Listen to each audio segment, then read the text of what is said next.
This is when you're preparing for a cocaine-fueled sci-fi nightmare. This is where I prepare myself to plunge into the depths of the dark city, the darkness of Houston, Texas. Yeah, that threw me for a fucking loop. So we'll get to that. This is like Little Italy levels of Throne. Yeah, so we're here today to talk about Dark Angel, a.k.a. I Come in Peace, whichever fucking title you find this movie under. Neither of them are exceptional titles. I Come in Peace better, obviously. 1990, directed by Craig R.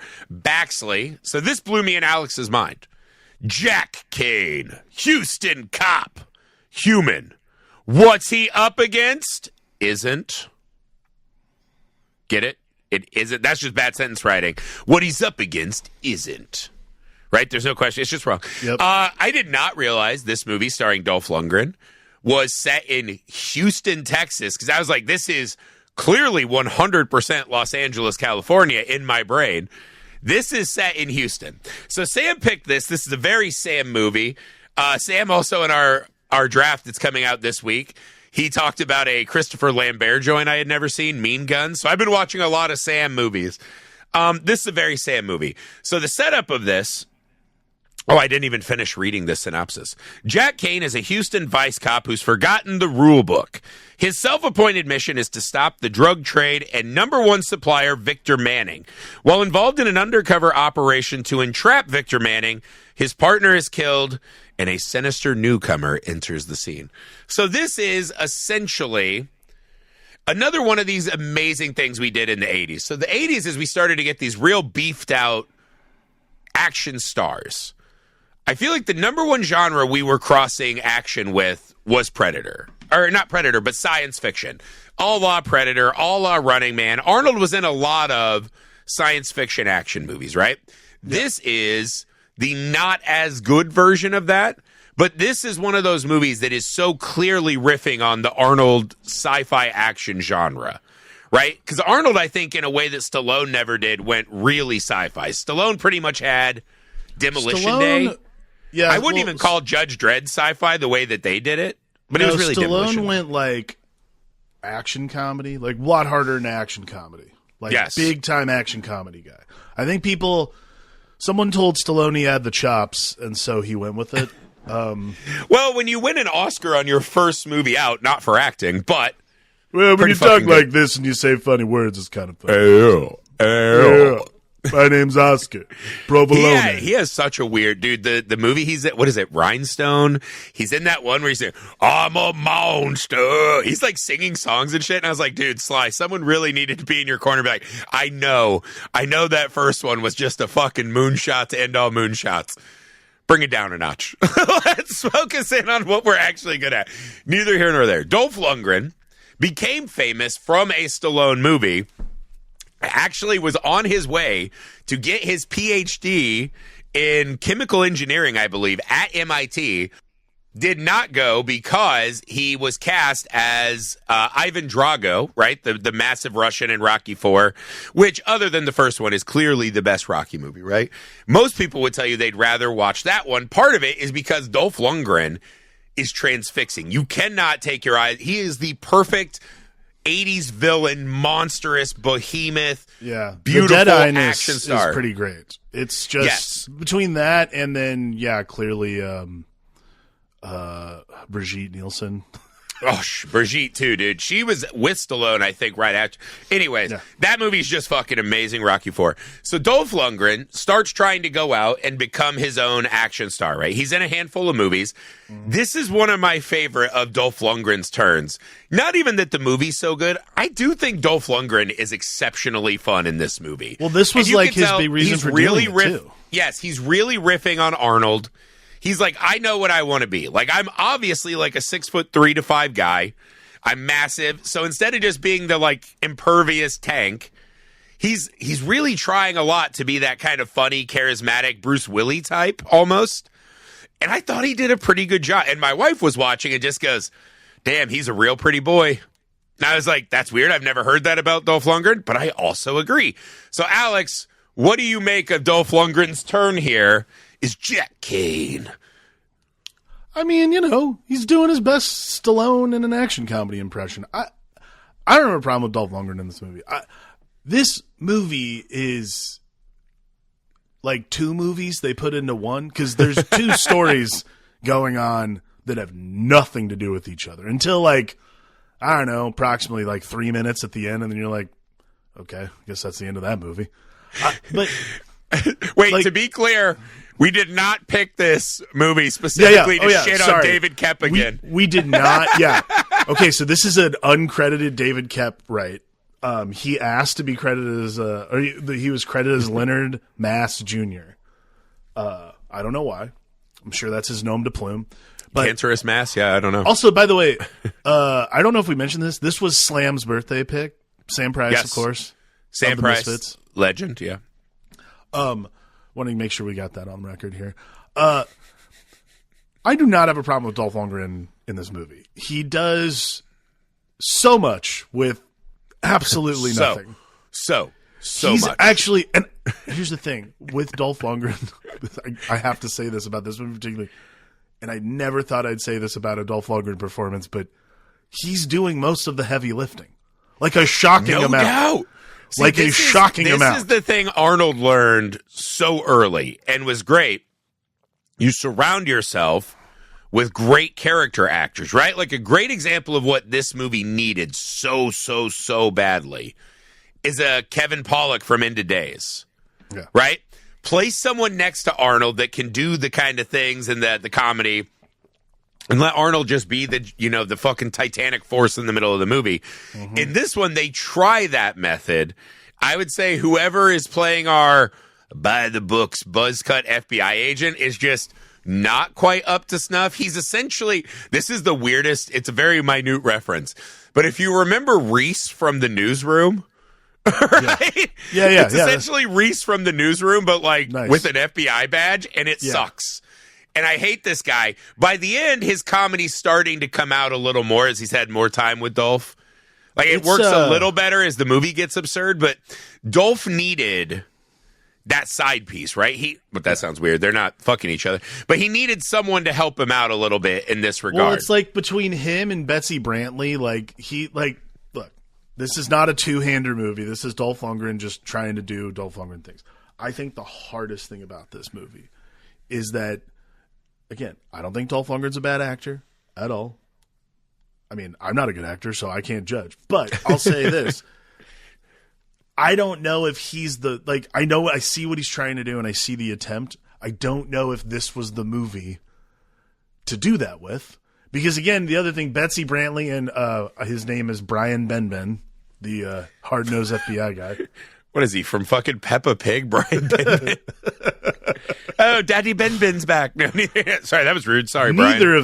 Neither of them are particularly engaging on screen. They're actually one note and kind of annoying, which is why, But see, that's the problem. They're trying to do the comedic That's the thing with this movie. So I slightly disagree with you. I think there's no straight man. That's the problem. There's no straight man in this movie. There's no fucking straight man. I kind of disagree. I actually think this is like a perfect Dolph Lundgren vehicle. Because I think what he wanted to show, handsome, big, but like, I'm not just going to be the guy who like goes, he didn't want to be a Steven Seagal type. Like, Steven Seagal is notoriously was a huge cunt about how he could never take damage or show himself not as the alpha male. Because the guys who do that are the tiniest dick energy men on earth. Dolph Lundgren's people get it. I'm Dolph Lundgren. I'm a tall, beautiful, impeccable Adonis of a man. I want to be funny, man. I want to get whooped and thrown. I want this alien to choke me and throw me like I'm a little fuck toy. He totally got the thing that was going to make him more Arnold got this, right? By the time Arnold's hitting a phase, he's like, oh, I'm going to do Kindergarten Cop. I'm going to do Jingle. Arnold totally knew when to do the take my superhuman form and make it fun and relatable, right? Take the piss out of it. Yeah, absolutely. Dolph kind of speed ran that in a way that, again, I think he was going to be this mix of Bruce Willis and Arnold, which would have been fucking perfect. And he's doing all the comedy. Cool. If you're doing all the comedy, to your point, well, because what I think the movie's actually way funnier than I remembered. The problem is other than the aliens who are just saying, I come in peace, every single thing in this movie plays like it's a Kentucky Fried movie. Yeah. Microcosm example.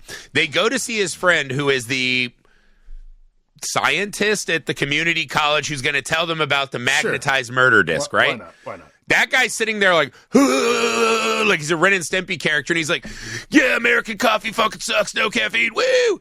And he's just talking, and the Fed's like, you brought a Fed into my office. He lays back on his medical table and kicks his legs over like he's a child doing like the weirdest yoga pose, and just keeps talking about this alien technology artifact that's unseen, unbelievable that it could exist here as it relates to a spree of murders. And you just go, oh, this is a total poppycock movie. Like, someone turned the knobs wrong. When he did that, was there just the briefest of moments? Because for me, this was what I thought. I was like, oh my God, he's going to fucking light a fart on fire. There's no doubt in my mind. Yes. I was like, exactly. We're in the 90s. This is a fart on fire moment. It's about to happen. It's 1,000% about to go down. When he throws his legs back, I'm like, this is some Ace Ventura shit. And by the way, I like Ace Ventura movies. That's fine. I will take that. It's zaniness. An Ace Ventura movie. That's such a good... It's like Ace Ventura Men in Black. That's the genre this movie should be. It just... Those kinds of movies don't generally... I'll say this. That means that the main character needs to be a cop that's like a Jim Carrey, like an actual comedian. And then Brian Benben's character has to be Dolph Lundgren at the straight man. That is how that's this is like Lethal Weapon is probably the one that nailed this the Great best. Example. Great example. Perfect fucking action movie, but is funny, right? 48 Hours had that. There are some of these where it's it's action, but the comedic balance is so perfect, but you don't forget the action. This one, the action is not so good. No. And then there's this weird science fiction horror story in the midst of it. It's so strange. And they're running concurrently, but never really intersecting. And it's weird because I'm different than you. I enjoy all the segments of this. Sure. But it's like going to your fridge and you're like, I'm fucking starving. What am I going to eat? I'm stoned and it's 1 a.m. And you're like, oh, I'll have a block of cheese. I'll have leftover cake. I'll have fucking, that Chipotle bowl I haven't finished into. You're just grabbing whatever random shit. And you're like, these flavors don't mesh together. Sure. But what I need now is just sustenance. And this is working for me. Okay. So using your fridge analogy, for me, now that's a plentiful fridge. To me, this is like going to the fridge. That's right. This is okay, I have a cheese sandwich and I've got some fucking sweet and sour sauce. For me, this is like going to the fridge. You have mostly condiments, and then you go to your pantry and there's saltines. So you're like, oh, I'll make a smorgasbord of condiment cracker sandwiches. That'll be fine. That's what I Come in Peace / Dark Angel is for me. It's just I don't know what I'm going to do, but I'm just going to do it, and it'll be fine, and I'm going to eat it anyways. I'm drunk. I'm tired. I don't want to do it. I'm not going to cook anything, but I do have ingredients here that are sort of the building blocks of life. So I'm going to do it. And that, sometimes that works. This is the college fridge raid. Yeah. That's what it is. Yeah, I mean, because that's the thing. The cop stuff is not good. And this is the problem. So it's half of this, action movie procedural, right? They want to do this. Dolph Lundgren's a guy who doesn't play by the rules. He does whatever the fuck he wants, right? And it's, okay, that could be a story. The scene starts, the movie starts out, and I was like, this is a pretty good scene. He's listening to his partner, who's undercover, right? And he's talking to these guys in this bar restaurant. Dolph Lundgren's like, all right, keep talking. And next thing you know, across the street, a bodega's getting held up. And Dolph Lundgren's like, God damn it, no. My fucking hard-on for the law is insatiable. So he rushes to the bodega, takes these creeps out. Yeah. In the time it takes him to do that, he misses the integral moment where Victor Manning goes, you don't think we know you're a fucking cop? And he's like, nah, man, you're playing with me. And he's like, no, you're a cop. And they're going to kill his partner, right? Yeah. All of a sudden, all hell breaks loose, and there's a heroin deal going down. That's the other thing that's happening. Right. All of a sudden, this fucking shittier phantasm orb, but this is like a high school discus, high school rules discus. Yeah. Starts flying around and just taking everyone out. Everything's going haywire. And Dolph Lundgren comes back and he's like, no, dear God. And he runs in the building and he holds his partner as he dies. So it's like, okay, cool. We are setting up a cop who plays a little too fast and loose with the rules is going out for revenge with his partner. Yeah. And this is in microcosm, this is the issue with the movie, which is I love all of that. That shit is all great. The laser disc, the alien assassin, heroin deal gone wrong, undercover agent exposed, a cop who wants revenge. Cool. Sure, yep. Ooh. Then the movie goes back to the precinct. It's like, you're on vacation, pal. You need an FBI agent. And the FBI comes in because it's an alien thing, but he's going to be close. And they give him an FBI agent partner, which is the biggest misstep of the movie. This is such a miscasting. It's so bad in the film. It just never works, right? Yeah. Larry Smith doesn't do it for me, I'll be honest. He's trying to do the like, aren't you jealous because I'm more successful than you? But he's not, like in that one, you need like a James Spader type, right? Yeah. Who's funny only because he's so cunty, well, you not need someone because he who switches to jokes. You also need someone who appears to be actually competent at their job, and I think the problem with he's like a stooge. Is he's not very good. Well, I think that they wanted it that way for that finale where it's like he realized he's a rube. Here's the problem, though. When Dolph Lundgren goes in there for like a moment, he's like, all right, FBI boy, you suit, blah, blah, blah. Like 2 scenes later, would you say? A scene later? Now the detective who's on the murderous rampage to avenge his partner is just fucking cracking wise. Yeah.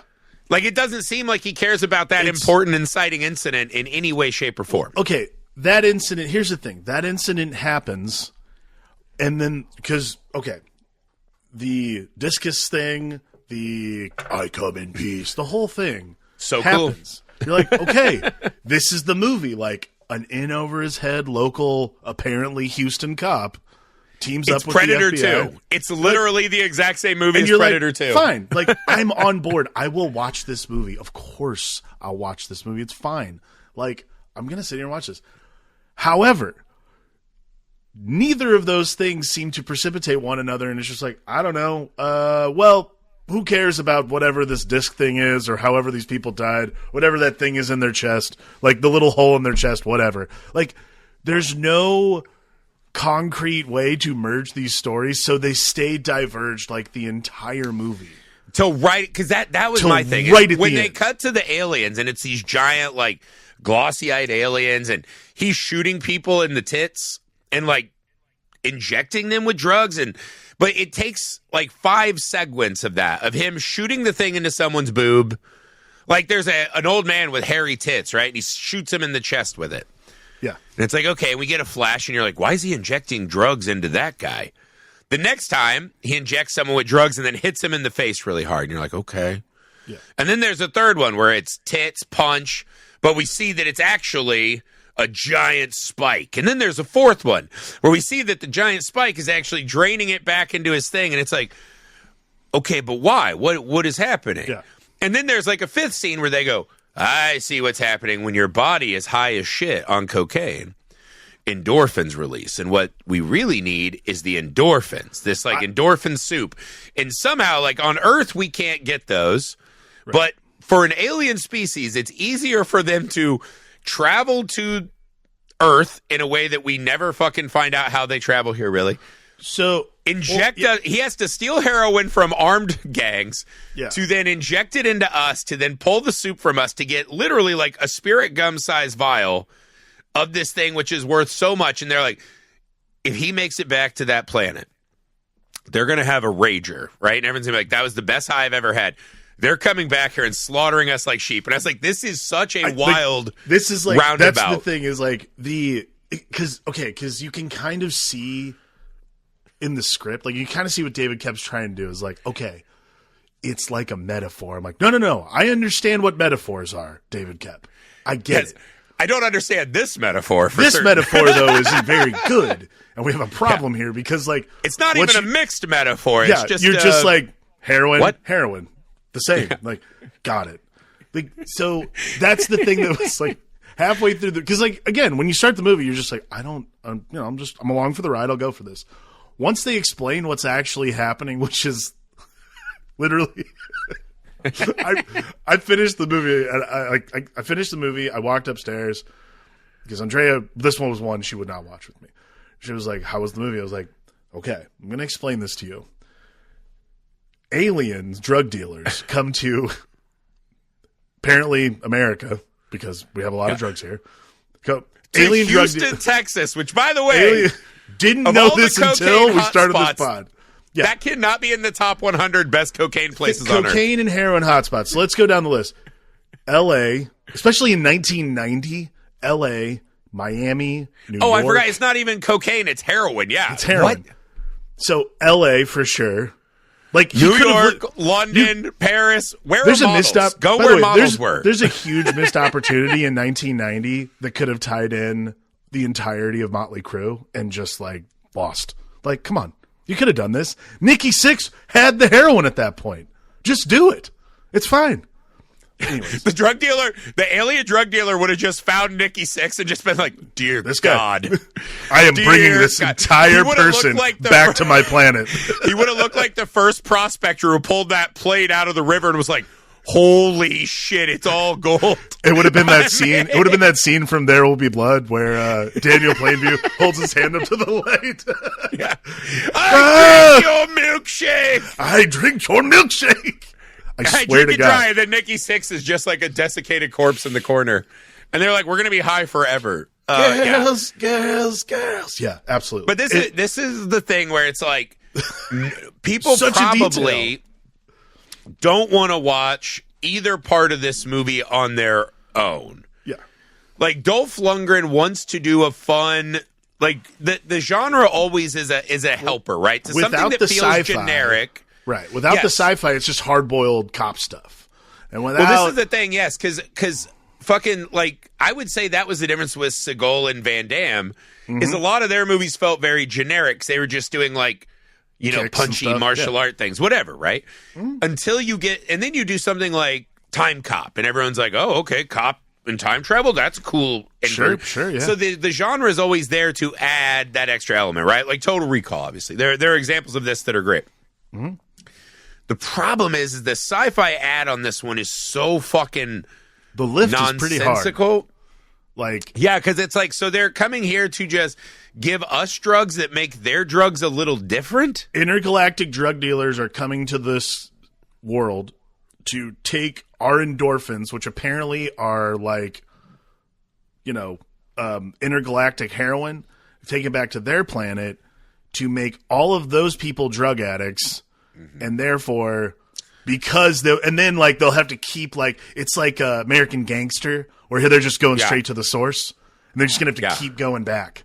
Like, and it's so crazy because we didn't even get the moment where like Dolph Lundgren, because he's such a big human, can actually like physically fight these things. They can still just beat his ass at all times. It's like, why didn't we do something like a Critters 2, right? Like the aliens come and they're just insanely hot, fucking busty, like walked right out of a fucking car poster. Yeah, no, these are just 80s. Like these are and like a guy gets all horned up, and then it's like the nipple shoots out and drains the brain. It's like, okay, what? Hey, don't take that. We'll write that for Misfit. We'll do that version. Well, like the main, and we'll call it "I Come in Peace." The main intergalactic drug dealer is like he looks like Timu, Christopher Lambert from Mortal Kombat. Like it's real bad. You're just like, I know what's going on here. Like he looks like, if Christopher Lambert and the Kurgan fucked and had a baby that was like 7 feet tall, it would be that guy. Like, it's fucking incredible. But that's what I mean. So the aliens, it's like the alien shit seems kind of cool. The detective revenge story seems kind of cool. But the movie we actually watch is like not good comedy. Yeah. For at least 50% of the movie. And then there are these moments that pop in where you're like, oh, that's fucking cool. Oh, that's like when all of a sudden they're like, oh shit, it's the white boys. Right? And like the white boys are tailing him and he has to run up to Victor Manning's office because a gang of dudes in suit called the white boys is trying to get him. I was like, this part I fucking love. I was like, oh, this cool. In Houston, of all places, we have the white boys as the big gang. I'm like, that's enough of that. Like, but that's what I mean. Like, then all of a sudden I fall into it's like, okay, we're doing like a gritty Houston crime thing. Like, all right. And then he goes and do the drugs, and they're like, tell Manning, tell the white boys I said fuck themselves. And he runs out, and there's no money, and he just took the drugs. And you're like, okay, I'm falling into the movie. And then all of a sudden, like, He goes outside, that guy's dead, and an alien just tosses Dolph Lundgren like he's Mark Wahlberg at the end of Fear. And you're just like, oh, okay, we're back in that movie now. And it's like, that's the problem. You're always in this give or take, because the opening starts, and it's like this guy's raiding the police building to get into the evidence locker to get all the heroin. He blows up the police department. You're like, nice, dude. Okay, but who's this fucking giant white-haired Jamook? Like, okay, that's the thing with the movie. Every time for like 5 to 10 minutes, you're like, okay. The two mix together. And this is not a peanut butter jelly, like Total Recall or some of these we talked about. No, this is like a peanut butters and anchovies, where you're like, I could see how it works. It's still kind of like a salty, sweet snack. Like, all right, I guess. Weird. This is like, I'm never coming back to your house. This Weird. is a peanut butter and whatever element of a sandwich that like you would never think would go and together. Rolled up bologna without that red wrapping pulled off, and it's like, it's a little waxy, but I'm eating it. Yes, it's anything Guy Fieri talks about in Flavortown. You're like, I guess I could see why you tried this. I don't know that I need it, but okay. That's really that's what it is. Going back to our fridge analogy, that's what I come in pieces. I'm eating it, so it's there. It's in my mouth now. So I guess this is food of some sorts. Yeah, I'm eating it, right? I mean, I am chewing. You see me chewing. I don't know if I want to swallow it, but I'm just going to eat it. Yeah.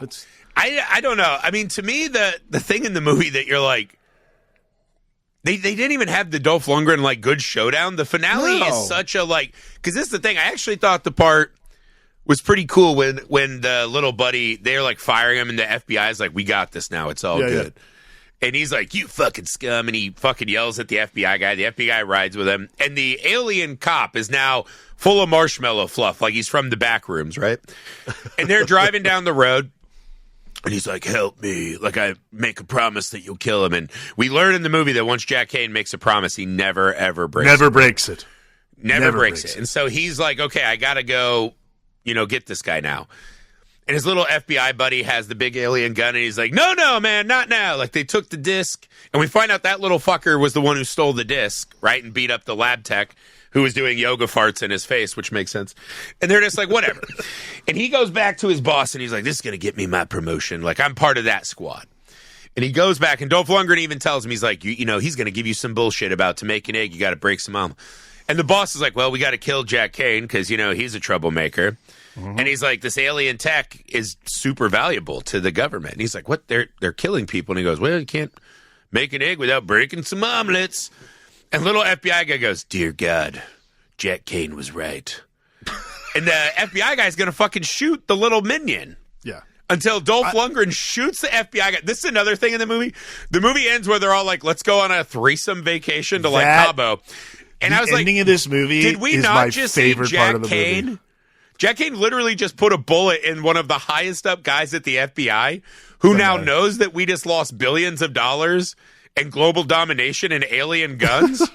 And you think you guys are going to do a fucking various height threesome in Cabo? Like, that's not happening. I truly and honestly, the end of this movie, like the ending scene work is my favorite part of the movie. And it's not just because like, oh, the movie's ending, I'm an asshole. Like, this is the kind of like 90s action movie ending that's truly my favorite. Because I'll tell you this, Catnip, when a movie ends on a freeze frame on of a the group of characters, holy 100%. Shit, yes, I'm with you. I fucking love that. When it's like, not only that, like when it's like, hey, next time I'll buy the drinks. Yeah, and that's the thing. It doesn't have to be like really dramatic and like good storytelling like Butch Cassidy and the Sundance Kid, where it pauses and we hear the gunfight. It just has to freeze. Breakfast Club. Just fucking freeze them. Freeze. Done. Just freeze them. I will watch your movie if you're doing a freeze. Jay and Silent Bob Strike Back, where it's just Jay and Silent Bob smiling in the middle of the fucking, Jungle Love. That's all I need. Just freeze frame. I love that. I fucking love that. Pat on the back. All three main characters walking away from an explosion, smiling. And then all of a sudden you just hear a, wow, we ain't nothing with love. We are the love. Yeah. Whatever generic fucking 80s power. Love is all we need. Oh, wait, dude, no. I'm so glad you brought that up. That is I can tell you, that makes me rock hard every time. The closing credits is Touch Me Tonight by Shooting Star. That's the song. There's just a lot to unpack in that I love. That's what I'm going to start calling my dick. And I'm going to play that every time I enter the bedroom with Amy. Yeah. Hey, touch me tonight. The shooting star is awoken. I don't need a lot, man. If you freeze frame your characters at the end of the movie, there's like a little laugh. And Dolph Lundgren is smiling. He's like a handsome, smiling guy. He's fucking huge. He's holding his girl. I like that. I did like that, I had to say. And again, that's the thing with this movie. It takes me back to an era of simpler cinematic experience for me. Yeah. When I was young, you saw a movie like this and you're like, that's fucking rad. This is how we used to watch stories as kids, which is like, yeah, just put all the cool stuff in. I don't care about the narrative through lines. I don't care about arcs. Yeah. I don't care about structure. Like, just show me cool shit. Show me the most amount of cool shit you can. And I think you could argue that for when this came out in the 90s, I was 6 years old. The first time I saw that, I was probably early teens. Yeah, yeah. I just thought this movie was fucking cool. Like, I just thought it was a cool movie. There's this Michael Che, when he does Weekend Update, does the, like, especially like early on in the seasons, when early on in the season when he's trying to test out how far he can push the really, really inappropriate jokes. When he doesn't get a laugh, he goes, "Who cares? It's the 90s." That's pretty much how I feel about this movie. Who cares? It's the 90s. Like, and this is really the 80s. Like, it's 1990, so we're like deep. The first year or two. So like 90, 91 to me still mostly the 80s. And then it starts to turn. This is a Chuck Klosterman thing. In his book, The 90s, he talks about like when the 90s actually begins versus when the 90s actually ends. And for Chuck, like, this is true. Like, it takes like 2 years to shake off the previous decade for sure. Yeah, it's pretty fast. Maybe that's where I heard it. I've heard some Chuck Klosterman. That guy's fantastic. Chuck Klosterman said his book, The 90s. He says the 90s begins with like the grunge boom, which is like 91 to 92. And it ends with September 11th. That's when the 90s ended. Okay, so I wondered when he said it would end. To me, that's immediately what I thought. Absolutely it. It's either 2001, that, September 11th. It would be either that or Columbine. Sorry to bring that up on a pod, but either way. It's like, yeah, we had some shit going down, brother. When I was in high school, it was a wild time. How the fuck? They're like, let's all have this music festival to bring back love and peace. We're like, burn it! Fuck that, burn it down! Limp Bizkit, bring us home! We will burn society down for the nookie. Right? Like, we were little death angel or dark angels running around. We were little like intergalactic heroin pushers. That's all. I come in peace. Man. This movie, again, I think what happens when you do podcasts like this, you get really locked into like the rhythms of filmmaking, right? Yeah. And you start to get in like the movies you love, especially, or the movies that challenge you, feel different or whatever. You give them all this extra credit, right? In reality, most people who are just watching a movie, they just want to have fun. They want to laugh. They want to be shocked. They want to have a deep thought. They want to not think about what they're fucking dealing with. The average audience that just turns this on. This is one of those things where it's like cinephiles are great and bad in some respects, right? Great because they curate. They help preserve, right? They spread the word of movies that need more attention. Kind of things that are not generically what audiences want, right? Art house stuff, European or independent stuff, international stuff, all these things, right? Cinephiles have great fucking value to this. Yeah. There is also this thing to take a movie like this and just fucking completely reduce it to rubble. Yeah. Whereas most audiences they don't realize how much of a miracle that any movie's watchable. Because they don't make movies. And most people just watch that and they're like, oh, Dolph Lundgren's pretty cool. Hey, what's that guy doing to those people? Oh, there's drugs. Oh, dude, the FBI's shady. Oh, the cops are shady. What? Who are the white boys? Oh, there's another alien? And like, that's it. That's all they need. And it's fucking great. That is the great condiment sandwich of this movie. You're just like, here's the thing. I'm going to end on the fridge analogy. I think this is a good analogy for this movie. I didn't open the fridge expecting there to be much in there, and I still was able to eat. That's Yes. And that's the thing. I think a lot of times we're so worried about if a movie's perfect or what mistakes it makes, or we're stacking it up against, like putting this movie up against Total Recall's a fucking fool's errand. That's poppycock. You don't do that. And again, the other thing this movie did, because I can hear some people yelling at, this movie did not take itself seriously, right? No, when we were doing Disclosure Day last week, Disclosure Day takes itself very fucking seriously, so it better do a great job. This movie's just telling you it wants to have fun. Every single character in here is doing bits. To your point, this is closer to an Ace Ventura movie than Total Recall. And so fine. The movie's telling you it's just here to be silly and have fun with you. Yep. Have fun with the movie. Sit back and turn your brain off like you're fucking high and shit on heroin. And it still pretty much works. That's all you can do. That's all you can do. I want to see that Alex Dandino on Letterboxd 1-star rating reversed. Well, I'm not going to reverse it. I mean, like, it's still like is not a. This should be a minimum 2.5 experience. The star was specific. I was thinking about changing it on air while we were doing this, but I realized now that you called me out, I want to do it. No, I pushed you. Yeah, I made the mistake. I'm keeping the one, and this is why. I just love that ending. That ending's the best, and that's why it gets 1 star. I love that ending. So that should be an additional 1 star. Should I give if you're saying because of the ending I should give it 2, I'll give it 2 stars. Nothing that ends on a freeze frame can be a 1 star. Okay, it should be a minimum 2. Okay, that's fair. I'll take it right now. Here. All right, that's a rule we've implemented for me and you. Here it is. At least 2 stars. 2. There you go. 2 stars. There you go. 2 stars. There you go. There you go. Respectable. There you go.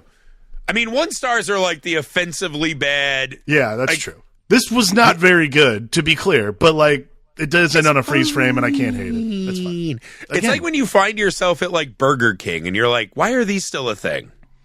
Oh, my kid loves Burger King, so it's I know food. why. I know. I do too. I grew up on it. Like we were a Burger King family, so I still like it. But every time I eat it, I was like, this is worse than McDonald's in every element of fast food. It's worse than Wendy's. It's worse than Chick-fil-A. It's worse than Art. Like, I don't know how low Burger King is on my fast food pyramid, but it's way down there. Interesting. Right? You're going to have to talk to my kid about it. Like, I was just raised with it. There's something about it, like original chicken sandwich, the like biggest abomination ever made. The long one. Andrea loves that The long thing. one. Yeah. It's fucking thin and it has no chicken. All you taste is grease and just rock. It's like eating dog femurs, right? Because the lettuce is only the fucking white rock hard stubs. It is the worst abomination of a sandwich ever made. Andrea and loves I will eat them by the boatload. I can't get enough of them. When we were living in Granger, probably my dad worked for a food brand that like owned like Burger King and a couple other fast food things. So he had to go to a conference one time, and he caught up with Burger King and McDonald's execs who were like fighting with each other. And he's like, hell yeah, dude. Like, what is this fucking, West Side Story bullshit? What's going on here? And the guy when my dad you're a king, you're a king for life. My dad asked the guy, it's like the Burger King rep, he's like, what's going on? He's like, well, fucking McDonald's uses 16-part chicken and we use 15-part chicken. And he's like, can you explain what to me does that mean? Can you explain to me what this parts thing is like? Well, there's 36 parts of the chicken that are acceptable to use in chicken nuggets for the stuff we make chicken nuggets with. They use 15 of them, and we use 16. And my dad was like, you're never eating chicken nuggets again. To make the little That's horrifying. Yeah. That actually paused me in my tracks because I was like, fuck, dude, I eat a lot of nuggets with the kids. Me and my kids fucking love fast food nugs. That's vile. No one should eat fast food. It's fucking great. You know what? Now that since Death Angel or Dark Angel or I Come in Peace or whatever gave us so many things to talk about besides the movie, can we just talk about how I'm glad fast food's dying a death? I read a thing the other day. They're like, even fast food is hurting because of the fucking economic whatever. And I was like, hey man, maybe if it didn't cost me myself $20+ to eat Taco Bell for one, Taco Bell would still make money. I hope they all shut down. I hope every fast food restaurant on earth shuts the fuck down. If it costs me more than $10 to stuff myself like I'm Augustus Gloop at a fast food restaurant, you have failed. You do not have one actual ingredient in your whole building that is not processed 18-part bullshit. And you're charging me $10 for a burger? Come on. Neither here nor there. That's stupid. All right, fuck fast food. I'm just mad. You know what the new fast food is, though? Gas stations. Yeah, not wrong. Neither here nor there. Alex, what's the most messed up moment in I Come in Peace? Okay. Now, here's the thing. This messed up moment isn't really messed up. It's more just like shocking to me. The most messed up thing about I Come in Peace is this movie takes place in Houston, Texas. I had no idea the entire fucking movie until we read it on IMDb and on Wikipedia. Blew my mind. Is it perhaps because when you think of fun heroin parties, you never think of Texas, let alone Houston? And or that not a single character in the entire movie no one's got an accent. has a Texas accent? Nothing. Not one fucking person has a Texas accent in the whole movie. Not a one. Never. Blew my mind. Most I don't remember seeing a cowboy hat, a cowboy boot. I don't remember seeing the flag for Texas, anything. Any signifiers of Houston. Any of the things I think of as Texan, there's not a one in this whole movie. I swear to God it was New York the entire time. Fucking See, I thought it was L.A. There it is. It's weird. Weird fucking choice. Okay. If I had to pick the most messed up moment in I Come in Peace, I think the first time you see what the guy's doing, I actually think the alien drug dealer subplot is the most fun stuff in the movie. Yeah, I agree. And just the idea that this alien's hunting us down with the fucking phantasm discus, shoots a little tentacle from his thing that stabs in our chest and pumps us full of heroin, so that then he can take his giant wrist spike and fucking jam it like he's Cyborg into our face and suction our brains out. Because when our brains are high as shit on heroin, it makes an endorphin brain soup that then he can take back to his alien planet and they can get high as shit on. It's just a really wild idea. It's a fun idea that should have been used to better effect. But the scenes where you see him actually harvesting us for drugs, I did think were very effective and cool, personally. That was cool. Yeah, I agree. I'll take it. Yeah. It's a shaggy dog movie, but that's another thing I love about my best friend Sam Price. That guy is a champion for just love you, Slam. Whatever movie lights him up. He has no pretenses. He has no tomfoolery about this should have won awards, blah, blah, blah. Sam just likes whatever the fuck he likes. Yeah. Respect. This, Mean Guns, whatever, dude. And I think this is a perfectly fitting way to end the month of celebration of the birth.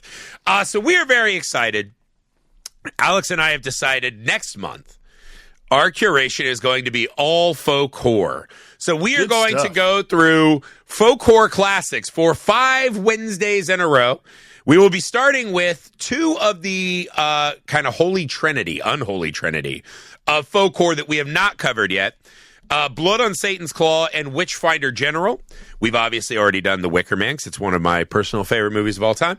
And then we will fill in other folk horror classics, because we're just really excited to talk about that. So next week should be amazing, or next month should be amazing.